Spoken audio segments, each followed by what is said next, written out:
Alexa, who is Adam Ferrara? Adam Ferrara is an American actor and comedian known for playing the roles of Chief Needles Nelson on Rescue Me, Sergeant Frank Fiorelli opposite Edie Falco on Nurse Jackie. He was a co-host on the U.S. version of Top Gear. He has had 3 Comedy Central specials, and his new album Unconditional is Interrobank's Comedy Album of the Year. He is currently launching the Adam Ferrara podcast. That sounds like it could be funny. Sounds to me like 30 minutes you'll never get back.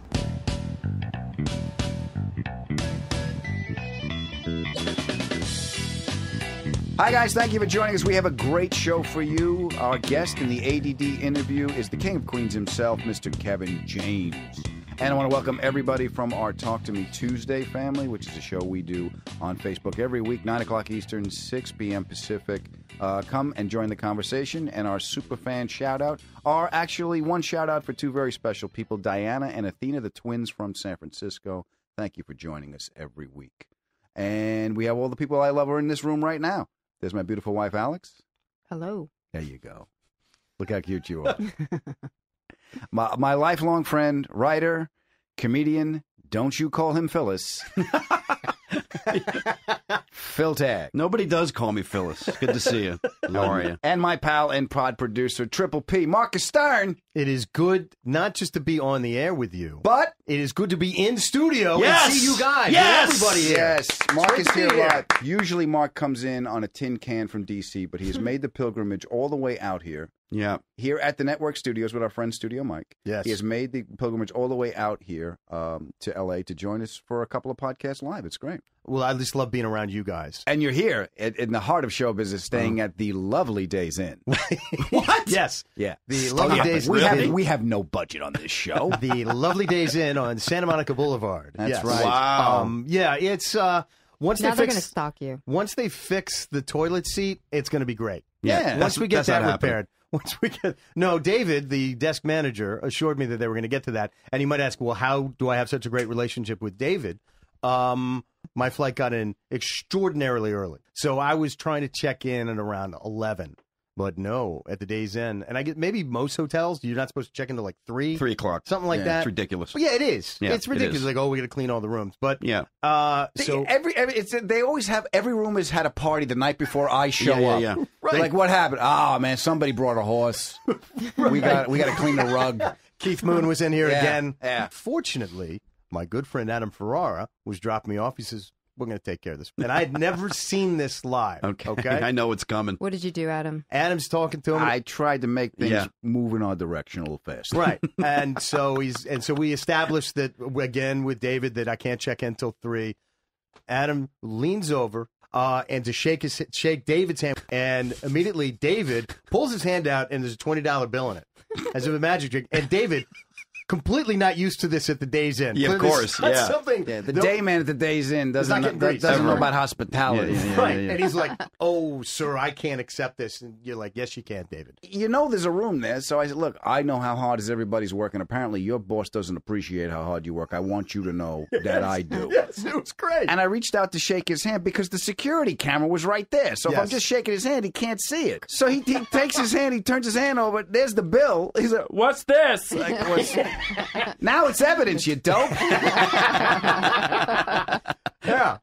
But you're like, it's okay, David. It's okay. You take that. Yeah, he's like, sir, I can't take it. I go, yes, you can. I know you're going to do the very best you can. We're going to go, David. Here's his number. I expect the phone to ring.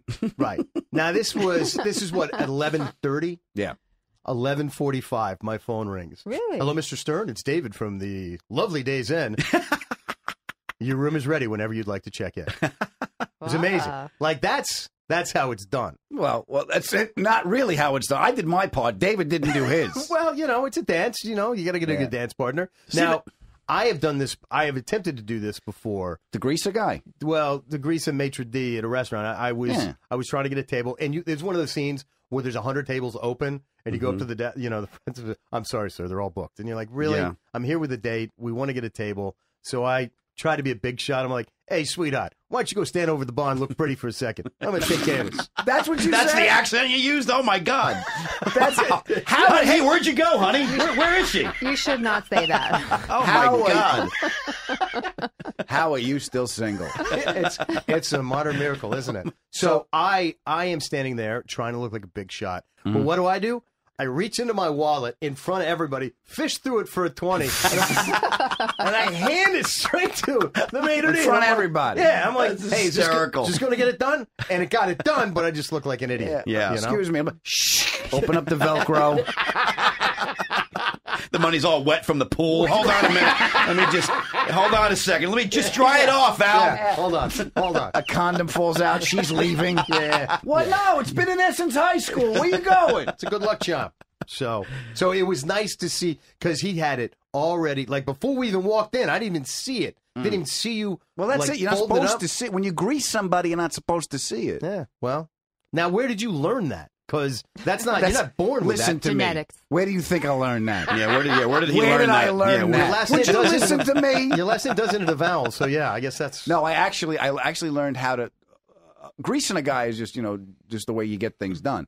But the palming, the way I did it, I learned that when I was a kid. I was playing this gig. Remember Toppers? Yeah. In Brooklyn? Brooklyn. So there was this club in... Rocky. Yeah. Rocky's guy named Rocky. Rocky owned this club. Rocky and Mike. Yeah. Was it Mike? Yeah, no, Steve. Oh, Steve. Yeah, Rocky and Steve. Steve was the big blonde guy. Steve, Rocky they were was both really cool. really nice people. It was a club on on Cropsey Avenue. Next to a Gold's Gym. Below the Gold's Gym. Below it, right. That's right. Yeah. You would do a set and you'd hear the barbells falling on the ceiling. Yeah. You would. What the hell is that? Good evening, ladies and gentlemen. Boom! Yeah, boom. It's all you. It's all you. What is that? You work through that pain, Carmine. Pain is weakness leaving your body. So That's a comedy club, right? that was a comedy club. that was Yeah, there was a comedy Gold's club. Gym above it, Oh, and it that's was brilliant. it was in Brooklyn. It was like Crops. It was right by Caesar's Bay Bazaar, and the guy had that in the announcements. He's like, "Welcome to Topper's Comedy Cabaret." In our main showroom, the guy had one room. There was only one room. It's all about presentation. He would do that. And our main showroom here at Top is located conveniently across from Caesar's Bay Bazaar, which was the big flea market that was right across the Belt Parkway. Yeah. So Rocky ran the place, and what happened was all the wise guys would come in. The Friday Night Late Show, all the wise guys would come in with their girlfriends. Yep. And if they liked you, they would come back the next night with the wives, and you knew not to say anything. Hey, it's good to see you in a long time. I've never seen you. Rocky would stick his head in the green room. By the way, the green room was under the stairs. It had an angled door, and it was the boiler room. There was a boiler room. It was a boiler room. That's right. Yeah. The boiler room. Showbiz. No carpet. Just No, a it was cement cement. floor. Dude, Yeah. a cement boiler Cement room. floor. Yeah. There was an Get in angled there. ceiling. The staircase goes Get in up. there. Stay in there. Get in there. There's the boiler. There was a black and white TV. Like when you go to Grandma's house, you're at the black and white TV in the basement. The antenna. Yeah, with an antenna. The bunny ears. Yeah, rabbit ears. Yeah. Yeah. Rabbit Yeah. ears. That's great. And a couple of That is waters. Great. That was it. That's the green room. So the gangsters would come back on Saturday night. And Rocky, if they were here, Rocky would stick his head into the green room and go, "We got company. Don't say nothing about nothing." That means the wise guys are back. Yep. They're here with their wives. You say nothing. Right. You speak when spoken to. Right. Okay. So you just grew up that way. You just knew it. And it was nice people, but the people in Brooklyn, rough. It was a rough room. Yeah, they were. I opened for a hypnotist there once who couldn't put anybody under. You got to hypnotize people in Brooklyn. It's a two-man job. One guy waves the watch, the other one just hits him with a hammer, and they just go out. Because this guy I did a half hour, got everybody laughing, brought this guy up. He lined up some people. He's waving the watch. No one's going down, and they're not heckling. They're shaming him. Yeah. It ain't working. You call this a show? I could have done anything. I came to see you. This is what we do. I'm not even tired. My eyes ain't heavy. Are you sure you're doing this right? Screaming. So I'm in the green room. I'm enjoying some water. Exactly. Watching the black and white TV. Right. Some water in a glass. In a Not even glass. a bottled water. Yeah. Here's your water. Here's Yeah, your water. in a glass. Put it back under the leak when you're done. So I'm sitting there. Rocky comes in and goes, "This guy's dying. I'm giving him the hook. Get back up there." I'm like, "What? Get back up there." Oh, you had gone on already? I did. I opened because you're for open him. for the Yeah. hypnotist, right? So the guy gets off stage. I go back up. I did whatever I had to do. And I got people laughing and something. And that was it. They all left. They had a good time. I come back into the green room. There's the guy. He's shaking. He's like, "This has never happened before." He goes, "I don't know if they're going to pay me." I said, "I don't know if they're going to kill you." I mean, if I was you, I'd get the hell out of here. Yeah, what are you waiting around for? So the way I learned how to load a 20 to grease somebody so no one sees it was at this club on Friday nights. Okay. When the gangsters come in, because the gangster was there with this big killer looking guy was there with this skyscraper blonde, and she got up to go to the ladies' room, and I did this joke about I had a joke in my act about my girlfriend, not you. This was way before you. Yes. My girlfriend yelling at me and turning into a pterodactyl. Nice. I remember the bit. Yeah. It was funny. Nice. Yeah, it was funny. It was a visual. Yeah. So the guy comes back. So the guy's laughing. He comes back, he sits down. That's good stuff. I'm on to my next bit, and he goes like this. Do the bird joke again. The bird joke. Yeah. The bird joke. I was like, what? He's like, do the bird joke again. I go, sir, I can't. He's like, do the bird joke. I'm like, here's one of my favorites. You know. What are you going to do? Yeah, I guess now I'm a jukebox. Yeah, that's right. Stick a quarter in my ass. Yeah, so I did the joke again, and the guy, again, You got another laugh out of him? I got just from him. That's great. Right. Yeah, but that's what he wanted, right? So I left, and the guy shook my hand at the end of the night. He goes, hey, you made me laugh. And there was $100 bill. How about folded up, square. It looked like origami. I don't know how the hell he did it. And it's like you could see the 100 on an angle, and that's how I didn't see him reach into his pocket. I didn't see him load it. It's just in your hand. It's All of a just sudden, in your there. palm. You shake your hand, and I just put my hand in my pocket. So basically, nobody knows what happens. That was really smooth. That's where I. I could just imagine him with an iron and ironing the money. Yeah. Folding it. Before he goes out, he combs his hair, brushes his teeth. Yeah, it has like, a whole Where's my bundle. fold up my grease money. But yeah, but it was cool. It was really cool to see that. Now, I feel like we kind of wasted that at the Days Inn, even though it worked. But it's just like at the Days Inn. That was a 20 though, wasn't a Benjamin Franklin? Oh, but trust me, this made. Now, when I went down to report a problem with the toilet seat, David was like, "This is the guy. This is the friend of the guy that gave me that money." So yes, I'm right on it, Mr. Stern. Right on it. It worked. It worked. Yeah. Toppers was. You remember you worked that club with you? Yeah. And those were some of the early gigs we had were like that. I was talking to Kevin, brought back a lot of old memories about gigs we did together. And I really want you guys to hear this. You're listening to the Adam Ferrara Podcast. Good God, this is 30 minutes you'll never get back. The Adam Ferrara Podcast is brought to you by Beatini Spirits. Premium crafted cocktails, 100% natural flavors, award-winning taste. And they're very good. They're very good. Mm-hmm. Premium crafted cocktails ready to drink. You can get them wherever you get your booze or at BeatiniSpirits.com. We love them, and they sponsor this show. Yay. Pay attention when I'm talking to you, boy. ADHD, it's not just for kids. Nice boy, but doesn't listen to a word you say. Welcome to the ADD interview. It's not that you're not interesting, it's just that I can't focus. And my guest this week is... Oh, look, a bird! Hi, guys, and my guest this week is my old roommate. That's right. How are you, pal? Ladies and gentlemen, Kevin James. Thank you. Thank you. Thank you. Good to see you, my friend. Good to see you, pal. How are you? I'm good. I'm good. Yeah, we shared an apartment when we first started together. Yes, in Huntington.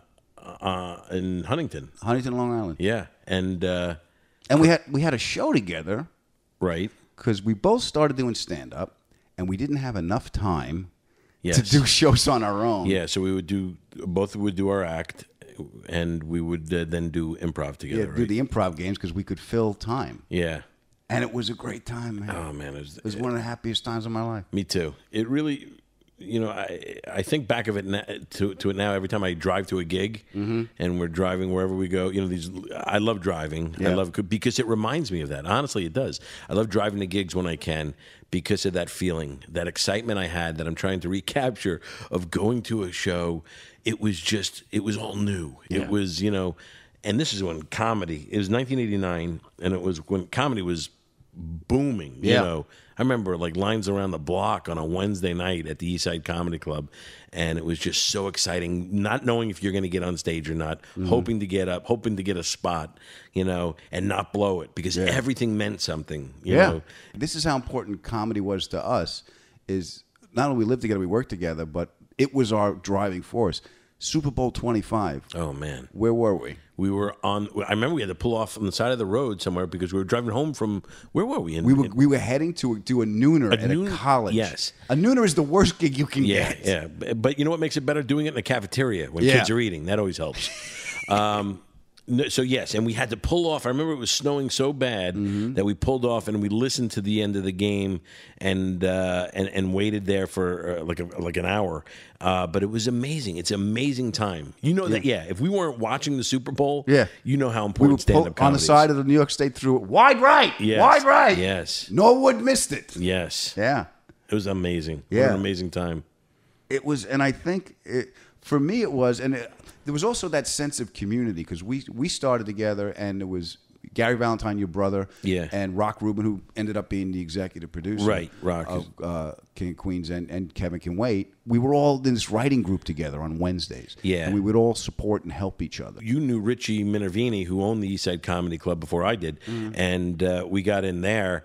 And he just took us under his wing, and it was really great. It was great to have free reign in a place where you can go in during the day, get coffee in the back. You know, you feel like you're part of something. We played wiffle ball. Yeah, you remember? We put a strike zone on the back of the building. Yeah, exactly. We played wiffle ball.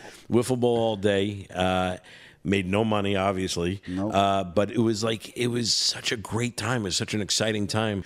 I remember the biggest thing you got. Remember was you were the first one to break through with the Edge Gel. It was like it was a comedy competition. Comedy competition, and I remember that. I mean, Long Island, it was a big thing. Yeah, you know, you sound like now you think like, oh, it wasn't that big. It was huge. It was a huge Shaving thing. cream for a year, baby. Yes, yeah. Because you were the first one to get on TV. You got on MTV's half-hour comedy hour. Yes, I got. That was very, very fortunate. I blanked out. I remember my biggest fear came true during that first TV set. I was always afraid of I'm going to forget my material because I'm nervous. The crowd's looking at me, and not only crowd here, but people at home watching it on TV. So I'm like, I had such a fear of, you know, it's anybody's fear, like public speaking and then forgetting what you're going to say and just dead stare. And it happened. I remember looking at the camera and going, maybe it's not running. Oh, the red light's on. It is running. I'm Cindy Brady. Yes, exactly. And it's really what it was. And what felt like an eternity went by, but you know, I finally remembered my next bit, but people were staring at me and I was sweating, and I remember going home thinking my career was over because I botched it, not knowing about editing, that they just pulled it up. They, you know, in post, they just tightened the setup and it came out fine. It was okay, you know, and it was like, man, it's like, I remember everything was make or break then. One of the first gigs you and I got together was the new Candid camera. Yes. And we had to fly to those gigs. Yes. And you get nervous when you fly. Yes. We needed help. Yes. Well, you needed help. Yes. And I couldn't let you drink alone. Oh, boy. Yeah, I'd get pretty hammered on a plane because I had to. Yeah, out of necessity. Had to, you know. And I remember sitting on the plane. I love you. This is how much I love you. Yeah. It was, it took me... I'd have to fly, if we even fly to Pittsburgh from New York, it would take me a day to recover looped. Before I... we were looped. Yeah. I'm not a good flyer. Yeah. And then you started doing Ray's show. Everybody Loves Raymond. Yeah. He had me come on a show and guest on that, which was unbelievable experience. You learn an experience. Now, when you first started acting, did it... Yeah. Oh, absolutely. Because, first of all, when I saw him... When he got the show, first of all, I go, he's never going to get a show because he's not a performer. He's not an actor. Right. You know, he's a good stand-up, but he's the greatest stand-up. But I remember looking up to him so much, I go, but this guy's not an actor, man. It's just not going to happen. And then he got the show, and man, I was wrong. I was like, it was just a different style. He was such a good actor. And it was like he threw things away, and that he taught me that, you know, like watching him throw lines away, and, you know, because I would chew up scenery. I was just a big guy, and so it was Ray who actually showed me that, you know, even being on TV, you don't have to be so broad. You can just kind of throw things away. And I tried doing that once on my show. That's what happened. You know, we did the pilot, but then when we shot the second episode, I go, I can't be this big goofy guy. It will never last. So I said, I'm going to throw things away like Ray does. Michael Whitehorn, the executive producer, you know, comes over to me and goes, what are you doing? And I go, what do you mean what am I doing? He goes, are you sick? Are you okay? I go, no, what are you talking about? And he goes, you're just kind of down with your acting. I go, oh, because that's called throwing it away. I'm throwing things away. That's what actors do. He goes, well, we're going to be canceled. Like, You're throwing the show away. You're throwing the show away. So stop doing that. And so I found a balance finally. So you're doing King of Queens. Then you get a call to host the People's Choice Award. Yes. It was a CBS gig. That's why they wanted me to host. And Phil was actually one of the writers on the show for you. Yes. I am not a host guy. No. You know, you would be amazing at that. No, you would be. I don't know if you want to be a host guy, but you're great at it. You really have a gift of doing that. I don't have that gift. I really don't. I was so nervous. And you have to be. I felt like I had to be a different guy. You know, I'm in the tuxedo. It's just not me. It was a scary experience. I got through it, and I was like, I never want to do that again. Get through that. The next step in the movies. Yeah. And that was a hard thing for me to get. Like that's what happens is the target keeps moving. It keeps shifting. I remember saying if I ever got on TV and did it, whatever, I'd be done. That's all I need to do.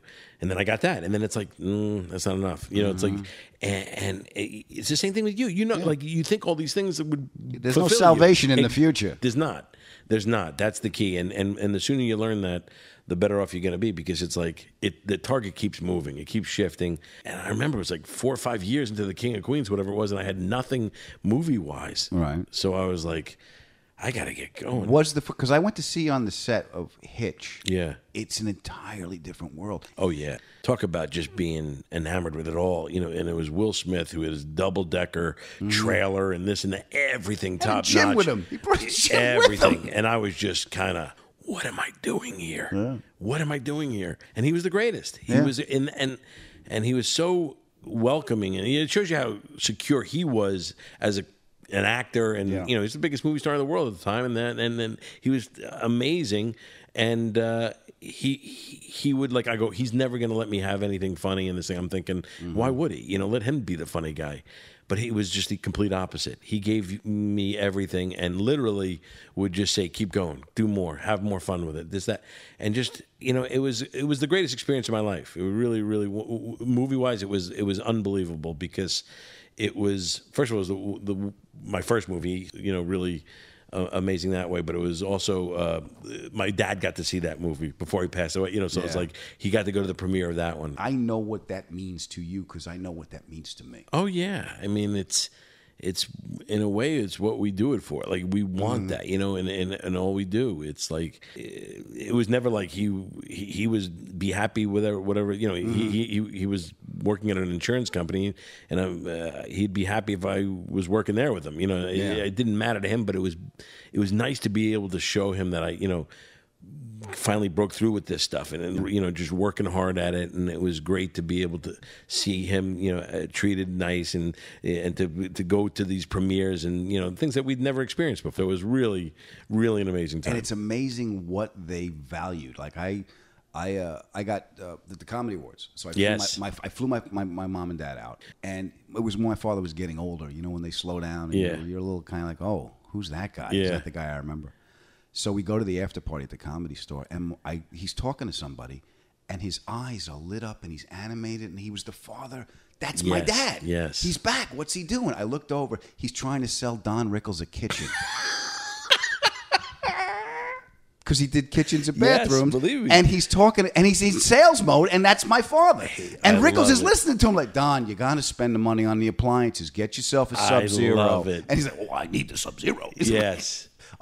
We were very close when we first started. So you would eat at the house a lot. Oh yeah. And my mother and father loved you. Loved you folks. because you made my father laugh, and my mother cooked. And ate her out everything. of house and home. Yes. Remember, she still to this day sends me meatballs and stuff like that. And this unbelievable time. Yeah. Another unbelievable time was when Clint Eastwood made you breakfast. Yes. And because I met him at your wedding. Yes. And he's Clint Eastwood. He is. He's just with a big smile on his face. He's the greatest. He was just the nicest guy. He's amazing. I became friendly with him when we were. I was playing in the Pebble Beach Pro-Am. I used to go up and play in that thing, and he kind of ran it. He was he's like the mayor of Carmel. Carmel, yeah. He's it. He's we would get to know him there, and he'd ask us to come over and have dinner with him, and we'd do this dinner night at his house, and it was phenomenal. And then one time he asked me and Steph to come over for, we played golf with him one day, and then he said, come on over, I'll make you pancakes. And I was like, okay, I didn't know what that was meant. Like a euphemism? Euphemism for something, and make you pancakes. Like, what does he mean? He's going to... so we went, and he made his pancakes. He came down. Clint Eastwood is in a bathrobe, and he's making his pancakes. I'm not kidding. He's got a pig. He's got pigs. He's got weird animals in his house. I'm not kidding. He lives on a ranch, beautiful. He's got rats running around. Clyde? Rats and yeah, exactly. I thought the monkey was coming out. Orangutan, whatever it is. But he made us great pancakes in his bathrobe, and it's just one of those moments where you look and going, what world? Who am I? Who am I? And where am I? Dirty Harry's making me pancakes right now. So it was pretty amazing time. But he came, and we invited him to our wedding, and he came, and he said, so it was like, he's a great guy. Yeah. Yeah. It was just one of those surreal moments for sure. You did Had good. tons of them. Yeah, no. I remember the stories. Richie messing up Derek Jeter's fridge. Oh, man. That was the worst. Our friend Richie Minervini, you bring him with you. You go over Jeter's house and he breaks the fridge. Yes. He was a nightmare. He came back later. By the way, it was me the first night. It was the first night I became friendly with Tiger Woods, and he called me because you want to go to the Yankee game. And I go, I'm a Met fan. I can't go. He's come to Yankee or whatever. And we go there, and we're watching the game. And he goes, well, I'm going to hang out with Jeter later. And I'm like, yeah, okay. And Clint Eastwood's going to make us pancakes. Exactly, yeah. So we're hanging out there. By the way, everybody's mobbing Tiger. And I'm like, I'm going to have to sign autographs too. Not one. Not literally people handing me a ball to hand to Tiger. So I thought, like, oh, you want me to sign this? He's like, no. Hand that to Tiger so Tiger can sign it. So, I mean, literally it was like being there with Elvis at the time. I'm sure. So nothing from, so I was a little humbling. But then after the game ended, he goes, come on, we're going to go. And we go out this bat cave, and I'm telling you, we're in the back of Jeter's Porsche or whatever it is. He takes us through this weird way. We go to his apartment. I don't even remember what it was. It was in a building that I know I was looking down on the Chrysler building. It was amazing. He's got this. And you don't like heights. I hate heights, but I was just blown away. Me, Jeter, and Tiger Woods. Yeah. Talk about, and we're sitting at a table. I'm having dinner in between these guys, just at a long table, me, Tiger, and Jeter, and I'm going, one of these things is not like the other.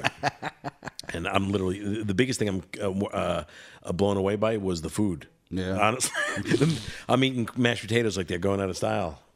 But no, these guys were, that was another surreal moment where I'm going, what did I do? Whatever you did good, pal. Well, thank you. I really did. What are you looking forward to? Oh, man. Career or life or... Whatever comes to you, baby. What are you looking for? Oh, that's exactly it. Whatever comes to me. I'm looking... I'm enjoying it now more and more because I feel like I'm sitting in the pocket more, and just being able to stay in the pocket and realize don't get moved by all this stuff. Good or bad, don't worry about it. It all passes. And... That is the key for me. My kids are growing up so fast. Everything, I love. You can't hold on to all these things, and that's the scary thing. It's like, so it's like you just gotta enjoy it. If you don't, you'll go crazy. Yeah. No matter what, you're gonna suffer. And even if you do, there's other people suffering more. It doesn't matter. So it's like everybody's got their share. I think the pain is mandatory. The suffering is optional. Right, and how you deal with it, right? Yeah, the suffering about it is the worry and everything. That's There's it. Space around that. For me. There's like, oh, okay. Yes, that's good. Yeah, proud of you, pal. Love you, proud of you. Thank you for doing this. You're the best. This is Kevin James, and that was 30 minutes. I'll never get back. Oh, that was a lot of fun. Great. Brought back a lot of memories stuff. Yep, it's great. I gotta tell you. I gotta ask though. What? Did your mother really send him meatballs? Oh, yeah. Yeah. Really? In an envelope. Yeah. She had to iron them. Squeeze them in there. She FedExed them. Get a stamp. Joe. My father made a wooden box, and he got dry ice, and my mother made a pot of sauce, because Kevin used to come over on Sundays, and we would eat and go down to Governor's and do a show. So he moves out there, and they're like, I don't know if he can get a decent meal. My mother. So she made a whole bunch of neck bones and stuff and all the stuff that he used to like to eat. And my father made the wooden box, dry ice, shipped it out there. That is awesome. That is like the coolest thing in the world. Supposed to, he goes, I made enough for a week. He ate it in one night.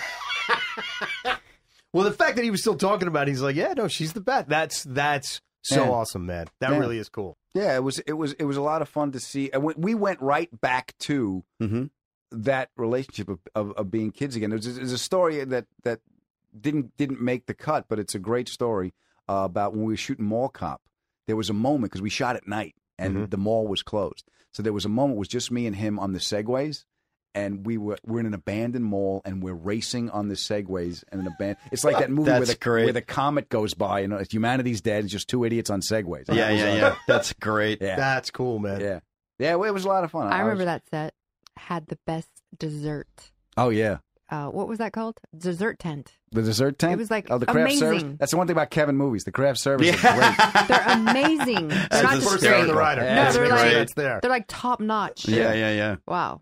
I love the report that you guys said. You guys fell right back into it. Yeah. Like you're kids again. Yeah. And when you have those friends that you've known, even if you haven't seen in a while, and immediately when you see each other, you're 17, 18, 22, whatever it was. Those are like the greatest moments in life. You know? Because it's we're still here, right? You know? Yeah, but it's like because we've all gone through all this stuff, but you can look at each other and be like, "Remember back when? Yeah, remember back when we were living together." And you always romanticize the past because everything's all anxiety ridden. You're like, it was the best because we didn't know what was going to happen. Yeah. We were terrified. We didn't have toilet paper. We had nothing. We thought that's it. My career's over. I thought that 4 times a week.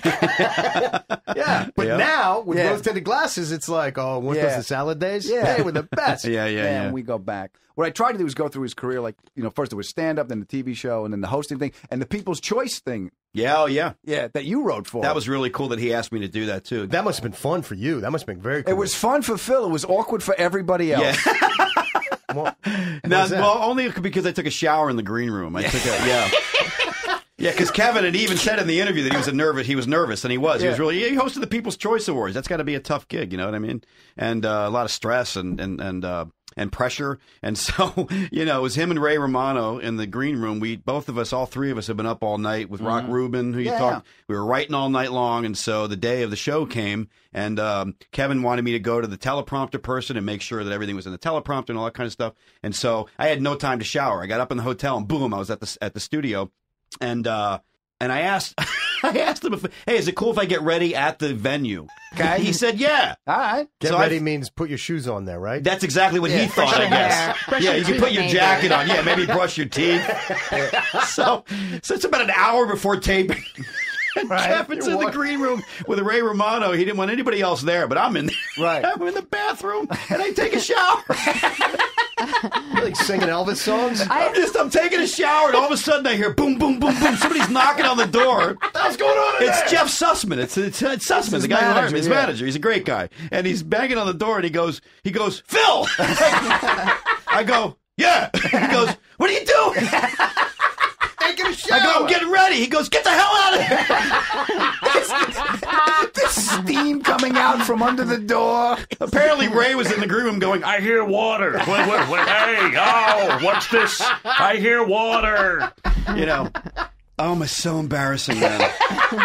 And I put myself in Kevin's shoes. Like, if I was hosting the People's Choice Awards, it'd be, who is the idiot taking a shower in the green room? Can I, just for the visual in my head, were you like grabbing your stuff like sheepishly? With like the towel on? Right. And then like you're out in the hall, like some girlfriend who's been cast out? All that. Yeah, that's great. All I know is when I opened the bathroom door, there was a housekeeper waiting for me to leave. To clean up after you. Yeah, to turn the room around. You know what I mean? And I was like, oh, it was so awkward. Thank God I wrote some great shit. At the end of the whole thing, after the after party, Kevin came up to me and said, listen, I'm really glad you were here, and you did a really great job. Shower at home. Shower in the hotel room. Get ready before you come. Yeah, you get ready time. before you come. It was so funny. Note for the future. I don't know how you could shower. I can't shower if like there's a whole bunch of people in the next room. Well, I didn't know. That's why we live alone, honey. Yeah. Anyway, that was a fun game. Yeah, it was fun. And it was great to see his face when he was telling me the story about Clint Eastwood making him pancakes. That was great. It's unbelievable to me. Yeah, that was great. It's like, because I've been in Have you ever had a surreal moment like that? Well, no, dirty hair has never made me flapjacks. For me, this is just my own personal life. I had a friend of mine who worked at the White House when George W. was there, and he got me in for the Christmas party. Right. And then you find yourself in the line, to the greeting line with the president, and that's when I was like, what the hell am I doing here? And I'm talking to the Marine who was guiding me in, and she's whispering, okay, this is what you got to say. Say this.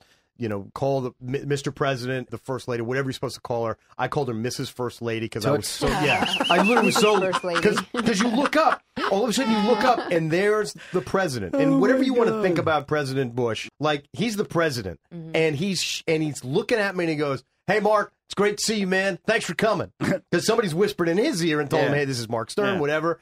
That's cool. And then I say, "Mr. President, thank you," and Mrs. First Lady President, like, you're great too, and Mrs. First Lady President. That's hysterical. Because my head blew Probably up. like that. Lady with the dress.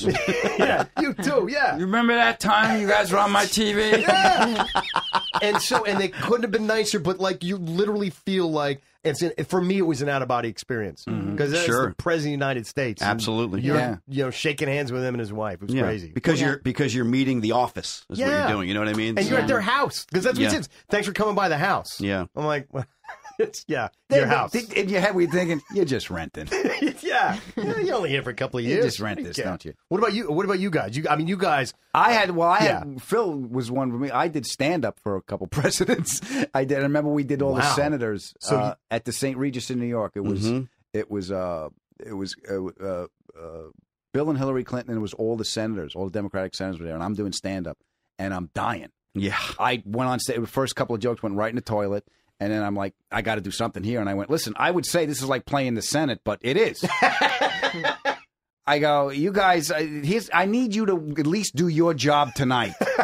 All right, be there. This is all based on timing. I know how long I've been waiting for health care. I can't wait for the laughs that long. Yeah. And that broke them. And that worked? And they all started clapping. And then I went, oh, now I don't want it.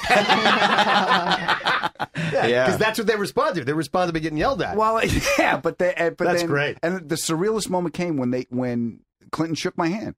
He came over, he shook my hand, he put the hand on the elbow, big smile, and he went, God, are you funny? You're so funny. Yeah, thank you so much for doing it. These guys are a bunch of tight asses. I know, I work with them. That's exactly what he said. Yeah. That's exactly what he said. Yeah, and I was like, oh, God. Yeah. That's great. That's funny. I wouldn't choose that moment to be your surreal moment. That was it, yeah. That was one of them. There was a bunch of them, but that was one of them. I would think George Carlin. George Carlin was surreal, too. Yeah, George Carlin was, because you as a kid, didn't you say? Yeah, and Pryor was, too, when I met Pryor. Wow. Did you meet, tell me that. When did you meet Richard Pryor? At the American Comedy Awards. Wow. I got nominated for an American Comedy Award, and his table was here, my table was here, and they showed the clip, because, you get nominated, they show a clip after. And Mary Ellen Hooper, great comic, dear friend of mine. Yeah, she's great. Came with me, and there was Pryor, and people were going up to say hello to him. And she's like, "You have to go." I said, "I can't. That's Richard Pryor." Richard Pryor, right? Yeah. Like, no, you have to go and say hello. I said, "Okay." So I went over, and I said, "Mr. Pryor, I'm a very big fan." He's like, "You're fucking funny." I went, "That's it." That's great. He said that? Yeah. That's great. Because he saw a clip. He goes, "Hey, you're fucking funny." Oh my gosh. So great. That's so great. That's great. Yeah, he was. And you still complain about. Oh, I got all kinds of problems. Oh, my gosh. What, did you just meet me? Alex, this is Adam. I'm the other guy in the house when you shower. You know me. What about you guys? Alex, what about you? I was sitting here thinking I like classic jazz, Charlie Parker, all that. So, long story, but I ended up on an airplane sitting next to Ella Fitzgerald. Wow. Yeah, she was so nice, such a lovely lady. And I don't know, we were talking, and she was talking to another friend, and she said, "Oh, well, you mean it goes like this?" She started singing. On the plane? On the plane. Wow. And my mouth was open because she sounded perfect. Yeah. Well, she's Ella. Yeah, she's Ella. It was incredible. I don't even know how to describe it. It almost feels like you're out of your body watching it happen, and you're like, what is going on here? Yeah. You know what I thought of at that moment? I thought, it's just going up in the air. Yeah. Her Oh, music. sure. It's like, I want to capture this. Yeah, I wanted to do, but then I couldn't. This is how I know how special you are. You're on a plane, Ella Fitzgerald's singing at you. I'm on a plane, crying baby. Yeah. All right, what about you, Phil? Yeah, no, I think when I always follow Adam around to these gigs that he does with celebrities, you know what I mean? Like I was there for Clinton, and he did this one charity event with James Gandolfini. And, just to meet him. And then I have a tendency, like whenever Adam takes pictures with these people, there's always a picture of me like, let me get in there too. I'm always on the end. It never looks like I'm part of the group. I'm always like photoshopped in. Yeah, right. Like it's photoshopped. Let me get in there too. I'm that guy. You know what I mean? That's all you guys. I feel like I got to work on mine. I got to get a new president. Yeah, I know, but it ain't having Ellis sing for you. No, that was special. It ain't like subscribing to this podcast either. Well said. And we're glad you guys were all here. This was great. Want a full list of stand-up dates? You can go to my website. Hopefully, we'll see you for Talk to Me Tuesday. Thank you guys for being here. Remember, life is hard. Take it easy on yourself. The pot is ended. Go in peace. It don't mean a thing if it ain't got that swing. Do the bird joke again.